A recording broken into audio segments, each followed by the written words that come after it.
Bismillahirrahmanirrahim. Assalamualaikum warahmatullahi wabarakatuh. Kembali lagi di 105 FM, nyaman dan bersahaja dalam jangkauan.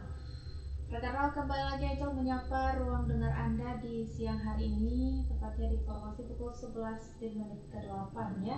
Kita sudah di edisi 8 November 2024 dan seperti biasa di Jumat Berkah kali ini kita ada program obsesi obrolan seputar sakofah Islam, dan alhamdulillah sekarang Ninjau juga sudah bersama narasumber kita yakni Ukti Nida.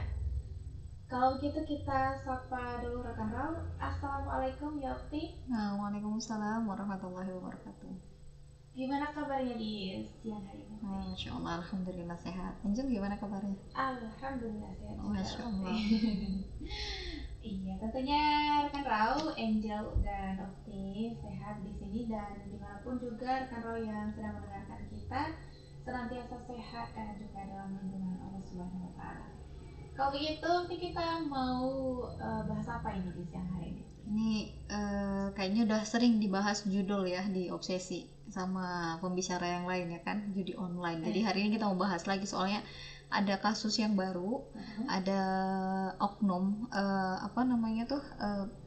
tersangka ya yang baru-baru ini ditangkap dengan kasus judi online, dan parahnya memang 2 dari 3 orang itu berada di lingkaran Kementerian Komunikasi dan Digital. Nah, jadi kan ini berarti ada sesuatu dong ya gitu. Oke, kita coba angkat lagi judul ini di topik obsesi begitu.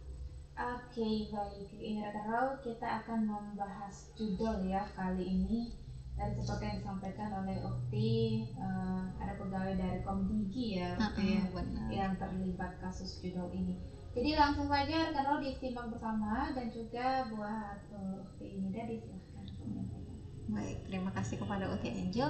Bismillahirrahmanirrahim. Assalamualaikum warahmatullahi wabarakatuh. Alhamdulillahirabbil alamin wahdahu wassalatu wassalamu ala asrofil anbiya'i wal mursalin wa ala alihi washabbihi ajma'in. Allahumma shalli ala Muhammad wa ala ali Muhammad. Alhamdulillah pada hari ini kita masih diberikan oleh Allah nyawa untuk bisa merasakan betapa luar biasanya nikmat yang telah Allah berikan untuk kita. Mudah-mudahan di sisa waktu kehidupan yang kita miliki kita mampu mendapatkan maghfirahnya Allah, ampunan dari Allah dan ridhonya Allah. Begitu juga salawat dan salam yang berkaskan Allah Muhammad wa ali Muhammad. Mudah-mudahan kita senantiasa berada dalam barisan perjuangan Rasulullah, yang kita pun kelak nanti di yaumul akhir layak untuk dikumpulkan bersama Rasulullah dan para orang-orang salih begitu ya, bersama keluarga kita. Amin Allahumma amin. Jadi hari ini tadi yang udah ditanya sama Oke Angel ya, mau bahas apa judul. Jadi judul untuk hari ini tuh judi online merajalela, kita butuh Islam. Mungkin kalau judul-judul sebelumnya kita bicara judi online itu marak dan yang lainnya, ini finally kita harus bicara bahwa Islam adalah solusi tuntas gitu ya. Dan ketika kita bicara tentang judi online ini, ternyata kalau di Indonesia sejak tahun 2017 hingga sekarang itu angkanya sangat luar biasa mengerikan. Mulai dari perputaran transaksi uangnya gitu ya, transaksi dari aktivitas judulnya, atau kemudian juga para pelakunya. Bahkan ada yang pelaku judul itu sekarang di bawah usia 10 tahun. Jadi mulai dari di bawah 10 tahun sampai di atas 50 tahun. Dan memang kalau nanti coba deh kita sampaikan gitu ya faktanya, ternyata pelaku judi online ini memang paling banyak di rentang usia 40 ke atas. Jadi 40 tahun ke atas tuh kurang lebih pelakunya di Indonesia ada 1000 sekian orang. 1 juta sekian orang, maaf ya, bukan 1000 tapi 1 juta sekian orang. Kemudian juga di atas 50 tahun juga ada, di atas 1 juta juga. Jadi banyak gitu ya. Ya kalau dipikir secara kekuatan finansial memang mereka orang-orang yang berduit pastinya gitu ya, karena kan udah di usia yang bekerja dan matang begitu. Tapi ini kan menjadi sebuah kekhawatiran gitu ya, apalagi kalau kita bicara tentang hukum Islam, judi itu sesuatu hal yang Allah haramkan gitu. Nah, jadi hari ini kita bahas judi online semakin merajalela, dan mau tidak mau kita harus mengambil Islam sebagai solusi, karena kalau tidak kerusakannya akan lebih parah lagi. Jadi ini kita mulai dari fakta ya. Polda Metro Jaya akhir-akhir ini mengungkap ada 11 orang yang terkait judi online yang melibatkan beberapa oknum pegawai di Kementerian Komunikasi dan Digital Kemkomdigi pada Jumat tanggal 1 kemarin. Nah, 1 November berarti ini 8 November, 7 hari yang lalu. Kemudian pada 3 November yang lalu, polisi kembali menangkap 2 tersangka baru dalam kasus judi online, dan dengan bertambahnya 2 orang ini, ternyata sudah ada 16 orang tersangka. Tapi lagi-lagi yang pada tanggal 3 November yang ditangkap tersangkanya itu merupakan pegawai dari Kemkomdigi juga, dan sedangkan satu orangnya itu rakyat biasa. Berarti kalau kita lihat ya banyak nih ya orang yang seharusnya kita harapkan mampu memfilter, kemudian juga memberikan tontonan yang baik gitu ya kepada masyarakat, apalagi di bidang digital, justru malah mereka terlibat dalam aktivitas yang diharamkan dan merusak masyarakat begitu. Maka menanggapi hal ini, Menteri dari Komunikasi dan Digital Mutia Hafid menyatakan bahwa pihaknya berkomitmen untuk mendukung penuh arahan dari Presiden untuk memberantas segala bentuk aktivitas ilegal, termasuk judi online. Dan juga beliau mengingatkan katanya ya bahwa seluruh ASN di lingkungan Kemkomdigi telah menaikkan fakta integritas untuk memerangi judol, sehingga mereka juga diharapkan untuk mematuhinya. Dan menurut dari Menteri Komdigi tadi, beliau juga sangat mengapresiasi kinerja Polri gitu yang bertindak cepat menangkap oknum-oknum pegawai di lingkungan Kemkomdigi yang terlibat judol. Jadi menurut beliau penegakan hukum akan senantiasa dilakukan dengan tegas dan tepat gitu ya, tanpa pandang bulu. Tapi coba deh kita lihat ya, karena kasus judol ini rasanya bukan hanya di bulan November begitu ya, tapi sudah mendarah daging, sudah mengakar di bumi pertiwi sejak beberapa tahun yang lalu. Nah, ketika kita bicara tentang judi online ini, kita mengumpamakan seperti lingkaran setan. Jadi berbagai pihak itu sesungguhnya katanya kan telah terlibat banyak ya dalam praktek kemaksiatan massal ya judi online, baik masyarakat biasa maupun pejabat. Ya kalau kita lihat nih dari data di bulan Juli lalu, berdasarkan catatan dari PPATK, ada 168 juta transaksi judi online dengan total akumulasi perputaran dananya mencapai 327 triliun sepanjang tahun 2023. 327 triliun, pelakunya 168 juta orang. Penduduk Indonesia berapa? 280 juta. Berarti kalau 160 jutanya hampir setengah dari penduduk Indonesia melakukan aktivitas judi online, na'udzubillah gitu ya. Nah, secara total, maka akumulasi perputaran dana transaksi judol itu sejak tahun 2017 di Indonesia itu ada sekitar 517 triliun perputaran aktivitas dari judi online. Lalu kemudian PPATK juga mencatat para pemain judol di Indonesia sebanyak 4 juta orang. Ya, jadi naik kalau tadi posisinya di 168 juta gitu ya transaksi judulnya, 168 juta transaksinya ya, tapi pelakunya ada 4 juta. Maka mereka tidak hanya berasal dari kalangan orang dewasa gitu, tetapi juga ada dari anak-anak. Dan untuk pelaku dewasa, mereka berasal dari beragam latar belakang profesi, mulai dari polisi, tentara, wartawan, hingga ada juga yang PNS yang terlibat dalam judi online. Sedangkan untuk kalangan anak-anak, dalam kurun waktu 2017 hingga 2023, jumlah anak yang terpapar judi online itu meningkat 300%, bukan hanya 100%, tapi 300%. Dan menurut data demografi, pemain judol di Indonesia yang berusia di bawah 10 tahun itu mencapai 2% dari total gitu ya. Jadi kalau 2% dari total pemain judol di Indonesia, berapa banyak tuh? Ada 80.000 anak di bawah usia 10 tahun menjadi pemain judol. Berarti anak SD 80.000 orang pemain judol, na'udzubillah. Lalu kemudian kita lihat lagi dari sebaran usia 10 sampai 20 tahun, ada 11% dari total pemain judol tadi. Berarti kurang lebih berapa? 440.000 anak yang rentang usia 10 sampai 20 tahun menjadi pemain judol. Kemudian di usia 21 hingga 30 ada 13%, atau kalau kita kita perhitungkan ke jumlah manusianya, dari usia 21 hingga 30 tahun para pemain judol itu ada sebanyak 520.000 orang. Nah, ini lebih banyak dari jumlah masyarakat Padang Sidimpuan loh ya gitu. Nah, kemudian kita lihat lagi dari usia 30 hingga 50 tahun ada 40%. Para pemain judolnya itu sebanyak berapa orang? 1.640.000 orang. Dan di atas usia 50 tahun, berarti yang mungkin sudah hampir pensiun kan gitu ya. Nah, itu juga ada pemainnya sebanyak 34. Jadi 34% dari total pemain atau sekitar 1.350.000 orang. Jadi sebenarnya pemain inti dari judol yang ada di Indonesia ini memang 74%-nya itu di atas usia 30 tahun.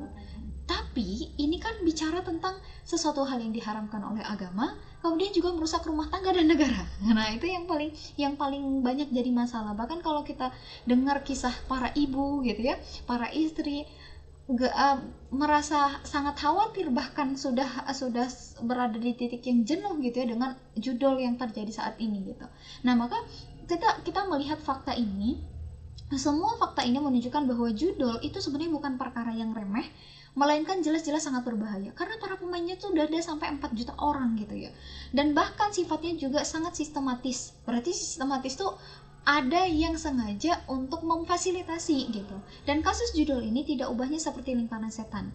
Era digital yang menjanjikan beragam kemudahan teknologi dan informasi nyatanya bagai pisau yang bermata dua gitu ya.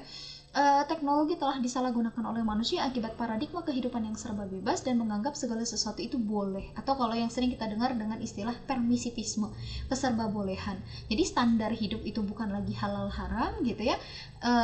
Justru yang menjadi standar kebahagiaan, standar kehidupan saat ini adalah manfaat. Jadi ketika dianggap sesuatu itu menghasilkan kemanfaatan, kalaupun itu haram maka dilakukan oleh masyarakat. Inilah yang sebenarnya menjadi akar masalah gitu ya. Sehingga kalau kita lihat ya judul tadi nggak akan pernah tuntas selagi cara berpikir masyarakatnya tidak dirubah.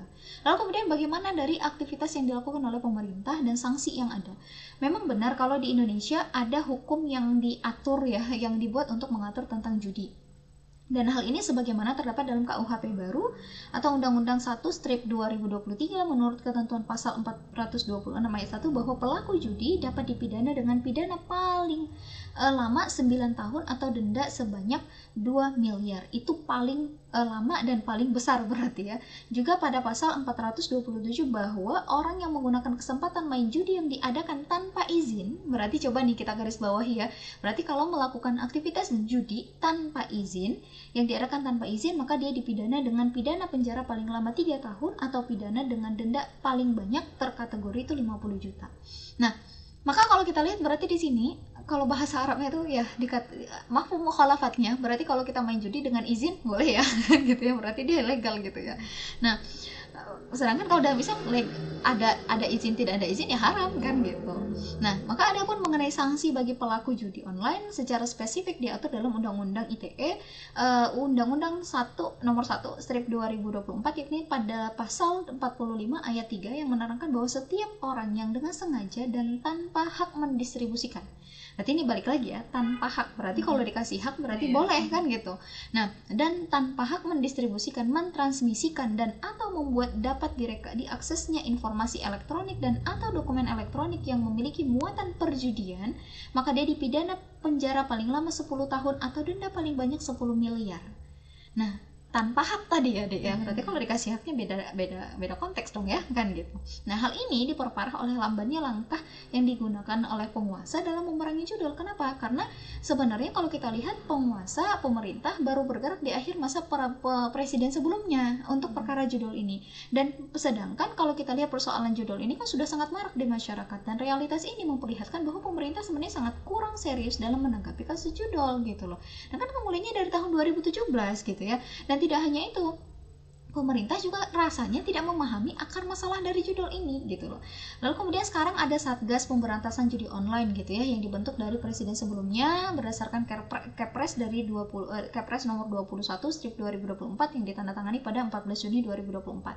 Nah, Satgas itu kemudian sampai sekarang masih bergerak. Kemudian sekarang ini sudah ada langkah yang dibuat oleh presiden baru membentuk Satgas Penanggulangan Perjudian Online, dan instruksi tersebut berlaku di Mabes Polri hingga tingkat Polda untuk menangani segala bentuk kasus dari praktek judi online. Dan kalau kita lihat hal ini sebagaimana bagian dari program kerja Asacita ya, yang ketujuh yang dicanangkan oleh presiden baru, yaitu memperkuat reformasi hukum dan birokrasi dan untuk memberantas korupsi, perjudian, narkoba, dan penyeludupan gitu lah ya. Namun kalau kita lihat ya, meski demikian, nyatanya sanksi dalam hukum positif yang ada di Indonesia saat ini tidak mampu membuat pelaku judi online itu jerak. Buktinya judi online yang sudah bergulir sejak beberapa tahun yang lalu tidak serta-merta berhenti dengan adanya semua instruksi itu gitu ya. Padahal sudah menimbulkan kerusakan generasi dan ekonomi masyarakat dari berbagai kalangan. Maka upaya presiden yang saat ini pun seolah-olah ya, kalau kita lihat seolah-olah bergerak cepat untuk memberantas judul dalam 100 hari pemerintahan gitu ya. Namun ya, realitas judul ini tidak hanya berkaitan dengan kementerian ataupun pejabat tertentu, melainkan ini sudah menjadi kasus yang memiliki efek domino yang meluas gitu. Nah, maka selain klausul tadi, yang terdapat dalam undang-undang tidak tampak frasa maupun kalimat yang memberikan indikasi sanksi yang tegas terhadap para pelaku judi. Nah, maka hukuman penjara jelas tidak memberikan efek jera. Kenapa? Bahkan saat ini para napi justru makin canggih berbuat kriminal karena belajar dari napi yang lain yang ada di dalam bui gitu ya. Dapat dia, kalau kemudian nanti diganti lagi dia belajar dari bui gitu. Jadi kalau misalnya tadi judi online ya solusinya di penjara, nanti semua di penjara nggak muncul masalah baru lagi kan gitu ya. Namun kalau kita lihat, kita coba fokuskan ya, persoalan akar masalah dari judi online ini sebenarnya bukan hanya sekedar ganti kementerian buat undang-undang gitu, bukan sama di situ, tapi akar masalahnya itu kita bicara tentang paradigma yang yang diaminkan dan yang dipakai oleh masyarakat adalah bahwa kehidupan itu dinilai bermanfaat ataupun apapun yang dikejar itu harus bernilai manfaat, bukan standarnya halal haram. Nah, ketika standarnya bukan halal haram, maka judi online ini sampai kapanpun akan tetap digandrungi, apalagi ketika dianggap menguntungkan oleh segelintir orang begitu. Mungkin ini dulu di sesi yang pertama ya, Dea. Nanti insya Allah kita bahas di sesi kedua bagaimana langkah menanggulangi judi online ini dalam Islam gitu ya. Dan kita juga akan bahas nanti bagaimana sebenarnya sistem sekuler kapitalisme yang menyebabkan judi online ini menjadi sesuatu yang digemari oleh masyarakat begitu. Baik. Iya, baik, terima kasih kepada Oke Angel. Itu tadi coba kita uraikan faktanya ya gitu. Kita lihat berapa sangat fantastis sekali angka yang ada dalam judi online ini, apakah pelakunya maupun nominal transaksinya gitu ya. Dan ini menunjukkan bahaya yang sangat dahsyat.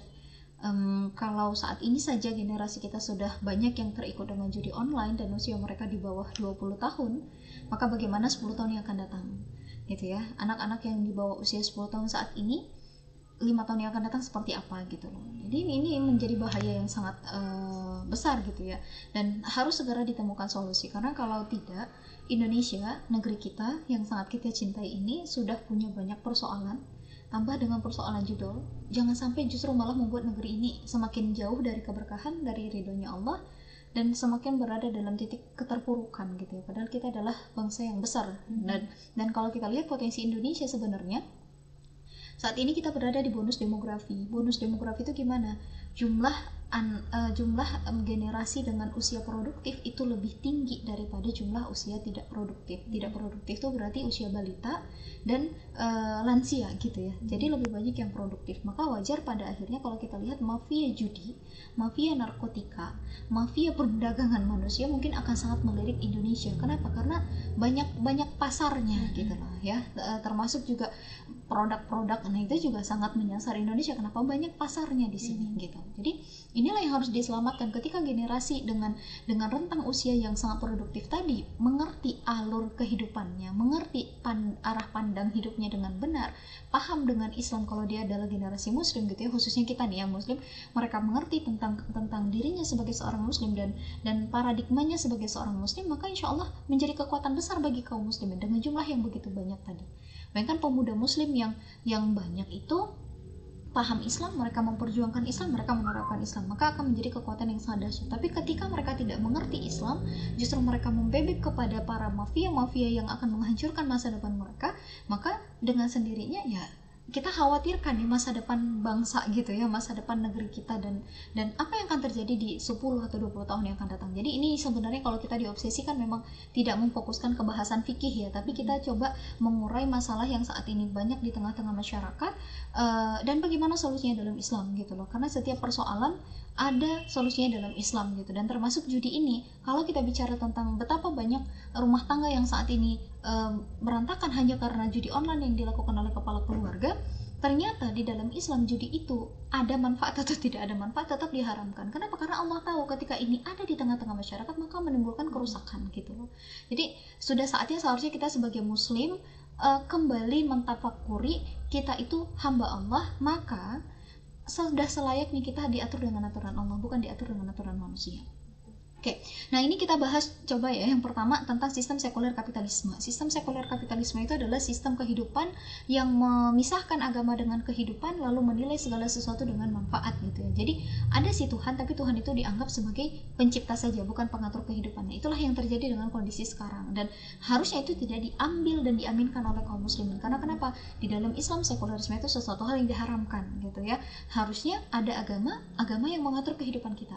Ada Allah yang mengatur kehidupan kita. Jadi kita meyakini 3 hal: Allah sebagai sang pencipta, Allah sebagai sang pengatur kehidupan kita, Allah juga yang kita sembah gitu. Jadi bukan dipisah gitu ya. Karena kalau ketika kita memisahkan, ya ada Allah tapi Allah nggak layak ngatur kehidupan, itu pola barat, itu paradigma barat, itu namanya paradigma sekuler yang diharamkan gitu. Nah, sungguh memalukan sekaligus memilukan ketika Indonesia yang merupakan salah satu negeri muslim terbesar di dunia menjadi surga bagi judi online. Ini sebenarnya miris sekali. Dan meski negeri ini muslim, sistem kehidupan yang kita terapkan kan bukan Islam gitu ya. Dan apa sistem yang kita terapkan? Sistem kehidupan yang kita terapkan adalah sistem sekuler. Sistem yang memisahkan antara kehidupan dengan agama. Terungkapnya kasus-kasus judi online menunjukkan betapa rusaknya sistem sekuler ini. Jadi kalau kita mau bicara saat ini judul nih banyak nih, akar masalahnya apa? Pasti bukan Islam. Karena bukan Islam yang kita terapkan gitu ya. Nah, hal ini tentu saja berdampak pada rusaknya generasi muda, baik sebagai pelaku maupun penikmat judi. Nah, sekulerisme yang saat ini diterapkan di negeri kita dan di berbagai negeri yang ada di muka bumi ini gitu ya, sekulerisme yang merupakan asas sistem demokrasi kapitalisme telah meniscayakan paradigma hidup yang rusak dan merusak. Jadi paradigmanya, cara pandangnya itu udah rusak, dan ketika dia diterapkan pasti akan menghasilkan kerusakan gitu loh. Jadi ibarat apa ya, kalau kita punya gini deh, ada tangki ya, tangki yang isinya tuh kotoran. Ketika kotoran ini disemprotkan, menghasilkan sesuatu hal yang rusak kan gitu ya, yang kotor juga gitu. Jadi berarti paradigmanya tuh salah gitu loh. Nah, maka kenapa hal ini tadi muncul? Judul itu hanya satu masalah dari ribuan masalah, jutaan masalah yang dihasilkan oleh sekulerisme gitu ya, pemisahan agama dan kehidupan tadi. Jadi ketika sekulerisme diterapkan, dia sistem yang rusak. Kenapa rusak? Masa iya sih Tuhan itu ada tapi nggak ngatur kehidupan? Masa iya sih kita ngaku sebagai hamba Allah tapi Allah nggak ngatur kehidupan kita? Bukankah yang paling tahu tentang ciptaan itu berarti yang menciptakan gitu ya? Bukankah yang paling tahu tentang manusia itu adalah Allah? Kenapa? Allah yang menciptakan manusia, Allah yang menciptakan alam semesta, Allah yang menciptakan langit dan bumi, Allah yang menghidupkan dan mematikan gitu. Nah, tapi Allah tidak dilibatkan dalam pengaturan hidup manusia. Itu kan berarti cara pandang yang salah, cara pandang yang rusak. Dan ketika cara pandang itu dipakai, pasti akan menghasilkan kerusakan. Jadi makanya disebut sekulerisme itu apa? Sistem yang memisahkan agama dengan kehidupan, sistem yang rusak dan pasti akan menghasilkan kerusakan. Faktanya banyak tuh, di barat itu banyak gitu ya. Kalau kita mau lihat kerusakan yang dihasilkan sama sekulerisme, itu fakta yang paling jelas tuh di barat. Ketika diambil oleh Indonesia, maka Indonesia juga akan mengalami kerusakan gitu ya. Dan selain menjerat masyarakat dalam lingkaran setan yang bernama judul tadi, sekulerisme juga terbukti merusak mereka akibat jauh dari syariat Islam. Dan lebih parahnya lagi, para pejabat yang semestinya menjadi pihak yang terdepan menanggulangi penyalahgunaan teknologi sebagaimana judi online, malah menjadi yang terdepan dalam menggunakan teknologi digital untuk kemaksiatan. Nah, ini juga yang menjadi miris gitu ya. Dan kecintaan mereka terhadap harta benda telah membuat mereka gelap mata sehingga menghalalkan segala cara untuk memperoleh harta. Jika sudah begitu, maka sungguh pemberantasan judi online dalam sistem sekulerisme kapitalisme akan menjadi mimpi belaka. Dan realitasnya, judi cepat sekali menimbulkan permusuhan atau kemarahan, bahkan tidak jarang menimbulkan tindak kriminal seperti pembunuhan. Benar ya? Dan ini karena pelaku judi selalu berharap memperoleh kemenangan. Mereka tidak pernah jera untuk berjudi selama masih mau punya uang atau barang yang bisa dipertaruhkan di meja judi gitu. Dan pada saat kehabisan uang atau barang, maka mereka akan berusaha untuk mengambil milik orang lain dengan jalan yang tidak sah. Pada akhirnya hilang rasa persahabatan, hilang solidaritas sesama manusia karena rasa dendam dan culas untuk saling mengalahkan dalam judi. Kan kalau di judi itu kan juga sama kan ya, dia menghilangkan rasa persahabatan. Yang muncul tuh apa? Bagaimana saya mengalahkan Anda kan gitu ya.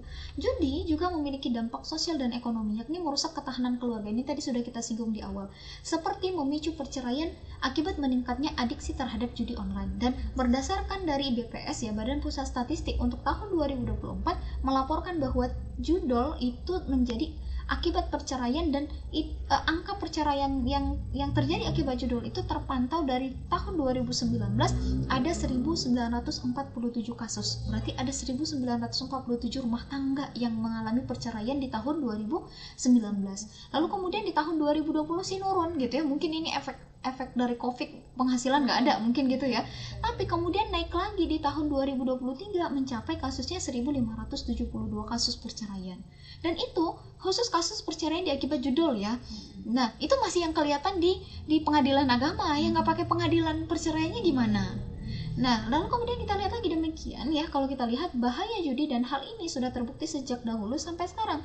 Maka pada titik ini semestinya kita kembali kepada syariat dan itu menjadi solusi pamungkas untuk memutus lingkaran setan judul tadi. Karena kalau kita bicara tentang pemutusnya bagaimana? Judi online ini nggak mungkin ada kalau tidak ada yang memfasilitasi. Pertama, kita bicara tentang ini haram. Maka semua aktivitas judi itu diharamkan. Berarti tidak akan ada yang berani melakukan perjudian, kan gitu. Karena kenapa? Kalau dia diharamkan di dalam Islam berarti pelaku judi kalau ketahuan akan kena sanksi. Karena takzir khalifah mungkin dan hukum yang lainnya gitu ya. Bagaimana dengan yang memfasilitasi? Bagaimana dengan aplikasi-aplikasi yang dibuat dan itu bicara tentang judi online gitu. Maka kita kembali kepada kaidah hukum dalam Islam. Al-wasilatu ilal haram muharaman gitu ya. Sesuatu hal yang menghantarkan, sesuatu hal yang menjadi wasilah, yang menjadi sarana keharaman, maka hukumnya menjadi haram. Ya, jadi kalau dia menghantarkan kepada keharaman, maka hukumnya juga jadi haram gitu. Maka kalau kita lihat dari konteks ini, berarti semua aplikasi-aplikasi yang berbau judi online juga akan dihapuskan oleh Islam gitu ya. Jadi kalau negaranya mengadopsi Islam akan mudah gitu kan, standarnya halal haram, standarnya enggak, oh nanti kalau aplikasinya diputus gimana yang punya aplikasi kan gitu ya, gimana nanti ini itu segala macam. Enggak, kalau dalam Islam selagi itu menghantarkan kepada keharaman maka hukumnya jadi haram, maka dihentikan. Ya kan lebih mudah, standarnya satu gitu loh. Ya ketika kita punya standar yang berbeda, standar yang ganda, standar yang nggak jelas, maka ini yang menyebabkan judi itu nggak akan tuntas. Jadi kalau kita baca dari undang-undang yang ada, jika memfasilitasi, jika mengadakan judi yang tidak dibenarkan haknya kan gitu ya. Nah kemudian yang tidak mendapatkan izin, berarti ada ya judi yang diizinkan, ada judi yang tidak diizinkan, ya sama saja, berarti tetap menghalalkan apa yang Allah haramkan gitu loh. Tetap membuka celah adanya keharaman itu. Nah tetap membuka celah agar masyarakat melakukan kemaksiatan tadi, kerusakan tadi. Ya kalau masih dikasih celah berarti penguasa juga memfasilitasi dong namanya gitu ya. Cuma mungkin kalau di judi online karena sudah marak dan sudah banyak yang komplain, akhirnya muncullah aturan-aturan tadi. Tapi kalau kita bicara Islam, difasilitasi tidak difasilitasi, yang namanya judi akan tetap diharamkan gitu. Maka semua yang terlibat di situ, mulai dari pelakunya sampai yang memfasilitasinya, akan kena sanksi oleh daulah Islam gitu. Maka sungguh tidak ada lagi solusi selain kembali kepada Islam, dan hanya Islam sajalah yang memiliki aturan tegas mengenai judi online serta cara untuk menanggulanginya, tanpa harus khawatir muncul orang-orang baru yang akan terlibat dalam kemaksiatan itu. Dan Islam juga dengan tegas menyatakan bahwa judi apapun bentuknya adalah transaksi haram. Begitu pula dengan harta hasil judi juga merupakan harta yang haram untuk dimiliki. Kenapa? Ini kita lihat dalam Quran surah Al-Maidah ayat 90-91 yang Allah berfirman, yang artinya, hai orang-orang yang beriman, sesungguhnya meminum khamar, berjudi, berkurban untuk berhala, dan mengundi nasib dengan anak panah adalah termasuk perbuatan syaitan. Maka jauhilah perbuatan-perbuatan itu agar kamu mendapat keberuntungan. Sesungguhnya syaitan itu bermaksud hendak menimbulkan permusuhan dan kebencian di antara kamu lantaran kamu meminum khamar dan berjudi dan menghalangi kamu dari mengingat Allah dan sembahyang, maka berhentilah kamu dari segala apa yang kamu kerjakan itu. Jadi kalau kita lihat di sini Allah udah bilang loh di Quran surah Al-Maidah 90-91 Allah bilang gini, ketika kamu minum khamar, minum minuman keras dan berjudi, itu akan membuat permusuhan di antara kalian. Nyatakan gitu ya. Jadi kalau sudah Allah ingatkan, kok masih ngeyel ngambil aturan yang lain gitu. Lalu ini kalau kita mau bicara apakah ada judi yang dihalalkan, judi yang diizinkan, yang diperbolehkan di Indonesia Raya nih, bisa kita buktikan sendiri meskipun kita nggak harus sampaikan di forum ini gitu ya Dek ya. Atau kemudian kalau kita lihat di Asia Tenggara ada kasino ya kan, ada tempat judi yang raksasa di Asia Tenggara, dan itu juga berada di negeri Islam gitu. Ini sebenarnya kita halalkan atau kita haramkan sih gitu ya, padahal kalau dalam Islam, dalam aturan Allah itu sudah jelas-jelas diharamkan. Maka Allah bilang apa? Ketika dilakukan aktivitas judi tadi memunculkan permusuhan, minum khamar itu memunculkan kerusakan dan permusuhan. Buktinya angka perceraian tinggi akibat judi. Jadi kalau sudah Allah ingatkan, tolong kembali kepada aturan Allah gitu. Jadi penguasa juga harusnya lihat ini akar masalahnya apa. manusianya tidak taat kepada syariatnya Allah gitu ya, khususnya muslim gitu. Kita tidak taat dengan aturan Allah sehingga menimbulkan kerusakan demi kerusakan tadi. Kita udah buat aturan yang banyak tadi kan ya, udah buat kepres, udah buat aturan ini segala macam. Tuntas nggak? Nggak tuntas. Coba dong lirik Islam. Lirik aturan Islam, lihat aturan Islam. Jangan-jangan memang akar masalahnya karena kita tidak kembali kepada aturan pencipta gitu ya. Hingga kerusakan ini akan semakin parah. Kalau saat ini sudah ada 4 juta orang yang menjadi pelaku judi online, jangan tunggu tahun depan gitu ya, sehingga lebih banyak lagi baru kita sadar bahwa solusinya adalah Islam. Nah ini kita udah lihat semua dipakai aturan ini nggak tuntas juga, kembali dong sama Islam gitu ya. Dan dalam ayat tadi kita lihat bahwa Allah Subhanahu wa taala memposisikan judi sebagai perbuatan setan. Jadi di Quran surah Al-Maidah ayat 90 sampai 91 tadi Allah katakan judi itu perbuatan setan, sedangkan setan hanya melakukan kejahatan dan keburukan. Dan Islam juga memerintahkan kaum mukmin untuk menjauhi perbuatan judi, bahkan menjadikan tindakan menjauhinya sebagai keberuntungan. Jadi siapapun yang meninggalkan perjudian, dia akan beruntung kata Allah. Nah, maka bagaimana paradigma Islam? Jika ada yang berdalih bahwa judul adalah bagian dari mekanisme realisasi kebahagiaan, sebagaimana, jadi sejauh mana kebahagiaan yang akan didapatkan dari judi online, itu loh yang seharusnya dipikirkan gitu ya. Nanti saya bisa kaya mana kan gitu ya. Nah, lalu tidakkah kebahagiaan yang mereka klaim itu akan segera berubah menjadi petaka ketika kalah dalam permainan judi? Dan seberapa sering sih akan dimenangkan dari judi online itu? Mungkin menangnya sekali, kalahnya 20 kali kan gitu. Oleh karena itu, paradigma mengenai standar kebahagiaan ini layak diganti seiring dengan keterikatan terhadap syariat Islam. Dan hal ini sekaligus sebagai konsekuensi atas akidah Islam yang kita yakini. Jadi konsekuensi, kita yakin Allah sebagai Tuhan kita, maka konsekuensinya apa? Taat dong sama aturan Allah gitu ya. Dan untuk itu, hendaklah prioritas amal perbuatan kita juga menurut ketentuan dari hukum syara. Jangan sampai kita berakidah Islam, tetapi tidak mau terikat dengan aturan Islam. Allah berfirman di Quran surah Al-Maidah ayat 47, barang siapa yang tidak memutuskan perkara menurut apa yang Allah turunkan, maka mereka itu adalah golongan orang-orang yang fasik. Kemudian kalau kita lihat lagi ya, ini 47, 45, 47 gitu ya. Jadi wa lam yahkum bima anzalallahu fa ulaika humul kafirun wa lam yahkum bima anzalallahu wa lam yahkum bima anzalallahu fa ulaika humuz zalimun. Dan di ayat yang terakhir di Quran surah Al-Maidah 47 Allah katakan apa? Wa lam yahkum bima anzalallahu fa ulaika humul fasiqun. Jadi ayat 44, 45, 47 di Quran surah Al-Maidah itu Allah ulang 3 kali ayat yang Allah katakan begini, barang siapa yang tidak memutuskan perkara menurut apa yang Allah turunkan, maka mereka adalah golongan orang-orang yang kafir. Di ayat berikutnya mereka adalah golongan orang-orang yang zalim. 2 ayat berikutnya mereka adalah golongan orang-orang yang fasik. Kafirun, zalimun, fasikun, tempatnya di mana? Di neraka. Nauzubillah. Nah, kalau kita lihat itu sebagai ancaman Allah, maka pada saat yang sama kita tadi bicara masyarakat itu harus taat sama aturan Allah sehingga judi online ini bisa dihentikan. Tapi pada saat yang bersamaan ada peran dan kontrol masyarakat untuk beramar ma'ruf nahi mungkar ketika terjadi kemaksiatan di sekitar kita, termasuk aktivitas judi. Dan sungguh tingkat kritis umat adalah sebuah kemuliaan karena tidak mendiamkan kemaksiatan sebagaimana setan bisu. Jadi kalau kita bicara ya, kita lihat kemaksiatan nih, ya udah kita biarin aja. Yang penting kan bukan kita. Kita lihat nih kemaksiatan banyak gitu ya. Tapi kita nggak melakukan perbaikan, kita nggak melakukan amar ma'ruf nahi mungkar, kita nggak menegur itu. Maka apa kata Rasulullah gitu ya. Barang siapa yang berdiam diri dari menyampaikan kebenaran, maka ia adalah bagaikan setan yang bisu. Setan, tapi dia tidak bisa bicara gitu loh. Nauzubillah. Nih. Jadi Abu Ali Ad-Daqqaq gitu ya berkata bahwa sebagaimana yang tadi itu dari Syarah Muslim gitu ya. Dari gurita judul judi online ini jadi kan sudah sangat menggurita ya. Maka bisa diberantas dengan tuntas jika kita menerapkan aturan Islam, dan aturan Islam itu dipakai oleh negara. Jadi aturannya bukan hanya dipakai oleh Kak Nida atau Angel gitu atau kita yang ada di Padang Sidifon, enggak, tapi aturan itu dipakai oleh negara. Al-Quran itu dipakai oleh negara. Jadi nggak bisa hanya di tataran individu. Bayangin anak kecil tadi yang di bawah usia 10 tahun pengen nggak ikut judi online. Kalau ditanya mau judi online nggak, kayaknya dia nggak mau tuh, dia juga nggak ngerti. Tapi ketika tontonannya, teman-temannya, orang dewasa sekitar dia mengajarkan itu, maka pada akhirnya kan dia akan terikut gitu ya. Apalagi mungkin saat ini dengan kondisi ekonomi yang sangat sempit, akhirnya ketika ada peluang dengan judi online, anak-anak juga mau ikutan gitu ya. Nah, siapa yang bisa menuntaskan hal tadi? Siapa yang bisa menutup semua situs-situs judi online? Kan negara. Maka mau tidak mau memang negara harus mengadopsi Islam gitu loh, memakai aturan Islam. Jadi setaat apapun individunya, kalau negaranya tidak mau taat, maka akan sangat sulit untuk masyarakat gitu ya. Jadi dalam khilafah Islam atau negeri Islam tidak ada terdapat celah bagi transaksi-transaksi ekonomi yang diharamkan oleh syariat, termasuk judi apapun bentuknya, apakah online maupun offline. Ketika dikendalikan oleh ideologi kapitalisme sebagaimana saat ini, teknologi itu beralih fungsinya menjadi alat penghancur pihak lain, gitu ya. Karena saat ini tidak pakai sistem Islam. Di antaranya melalui konten-konten yang meracuni pemikiran masyarakat, banyak konten itu, dan salah satu konten yang meracuni pemikiran masyarakat itu apa? Konten judi online tadi.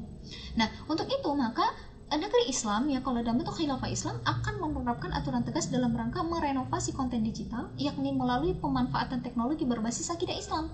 Tanpa berbasis akidah Islam, teknologi bisa bersifat menghancurkan, gitu ya.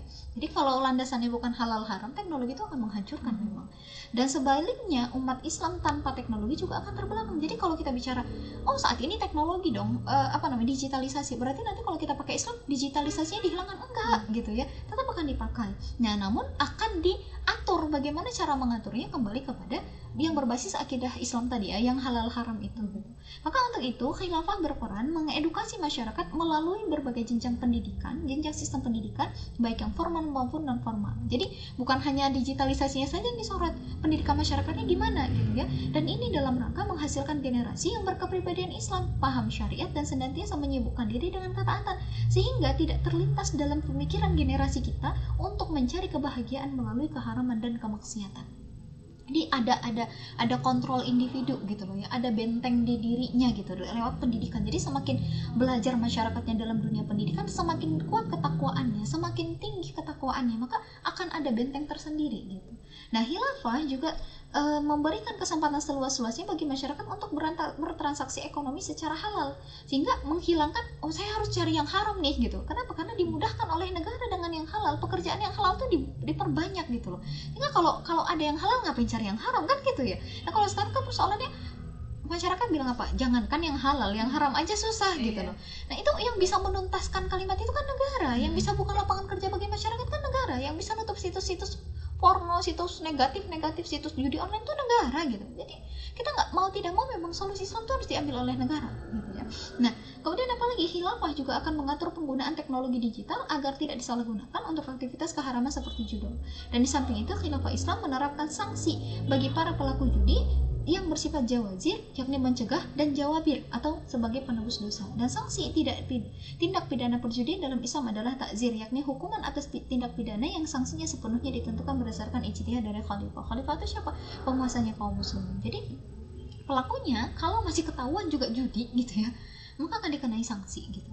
Ya bayangkan kalau masyarakat itu diberikan pekerjaan yang layak, ya, kemudian juga kehidupan itu dimudahkan. Ini sering disinggung kalau di obsesi ya, harga-harga dimurahkan, pendidikan, kesehatan, keamanan, sebagaimana aturan Islam itu tidak boleh diperjualbelikan kepada masyarakat, itu mudah didapatkan oleh masyarakat.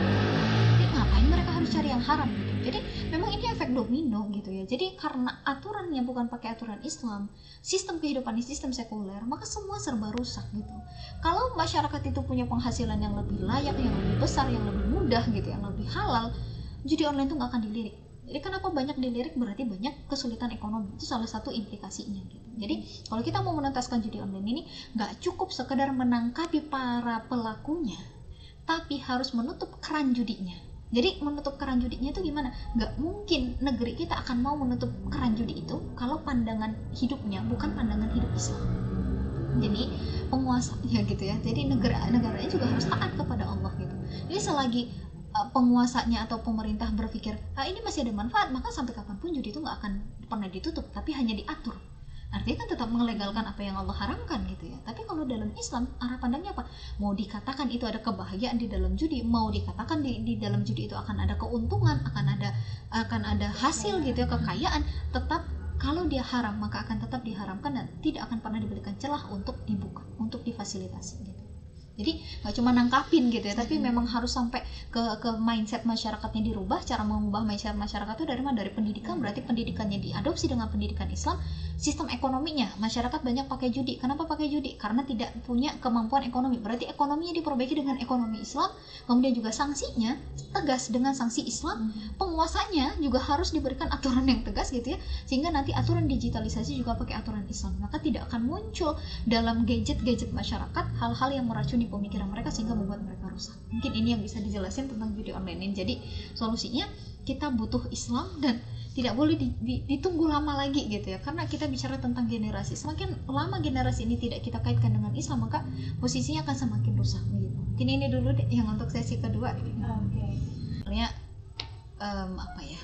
Ya tadi lah ya, ini efek domino gitu loh, dan kemudian tidak mungkin tuntas kalau hanya diserahkan kepada kesadaran masyarakat.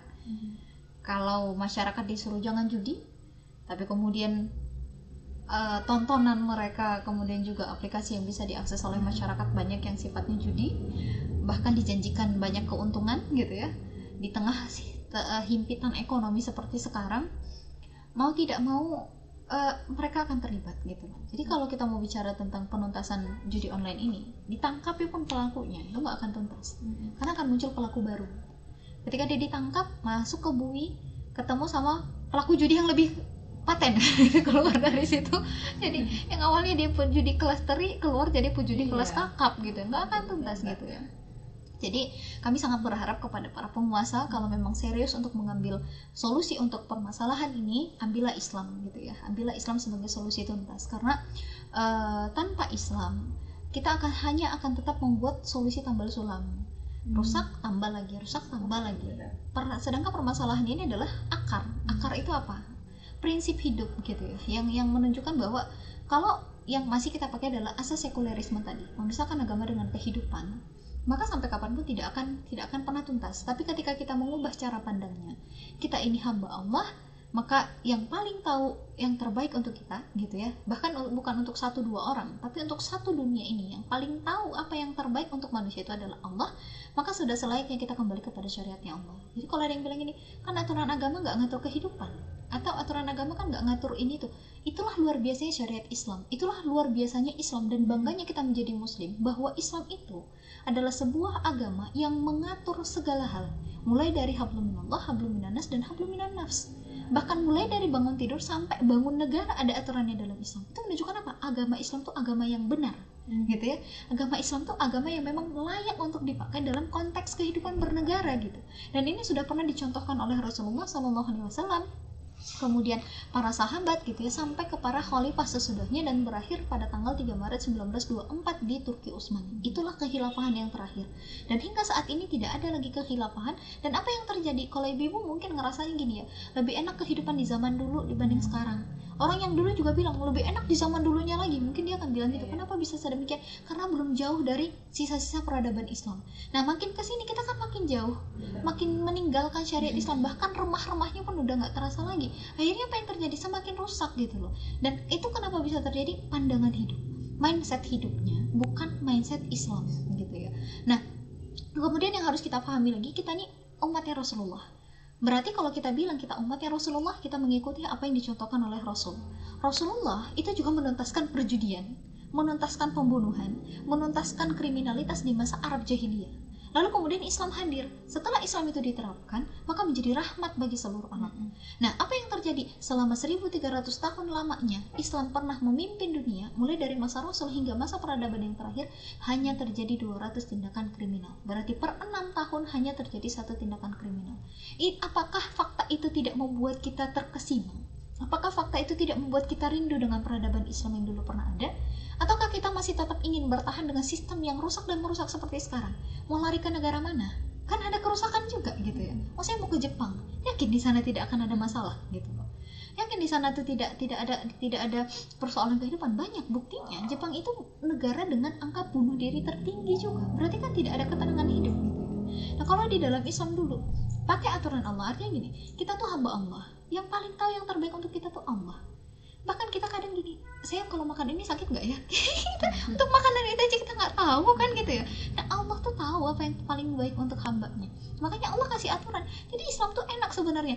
Kita diciptakan, Allah tahu apa yang terbaik untuk kita, Allah kasih aturan, udah hambaku tinggal ikuti saja gitu loh. Ini kita masih sok-sokan kan, buat peta sendiri, buat aturan sendiri, padahal kita nggak bisa menatap apa yang ada di depan gitu. Akhirnya apa yang terjadi? Manusia saat ini ketika membuat aturan kehidupan, buat dulu aturannya, ketika ada masalah, muncul masalah baru, buat aturan baru, muncul lagi, buat aturan baru. Aduh, nggak tuntas-tuntas. Kalau Islam belum ada pun masalahnya, sudah ada aturannya. Kenapa? Allah yang paling tahu. Andai kejadian nanti begini, ini aturannya, kata Allah. Andai kejadian begini, ini aturannya. Buktinya kan faktanya nih jelas. Khamar, judi, kata Allah apa? Ini bisa menyebabkan permusuhan dan kerusakan di tengah-tengah kalian. Maka tinggalkan, kata Allah ya. Tadi yang di Quran surah Al-Maidah. Tinggalkan, dan siapa yang meninggalkannya maka dia beruntung. Beruntung dari mana? Ya bayangkan kalau orang meninggalkan judi, betul-betul dia akan beruntung. Meninggalkan khamar, dia juga akan beruntung. Dari sisi kesehatan, dari sisi finansial dan yang lainnya gitu ya.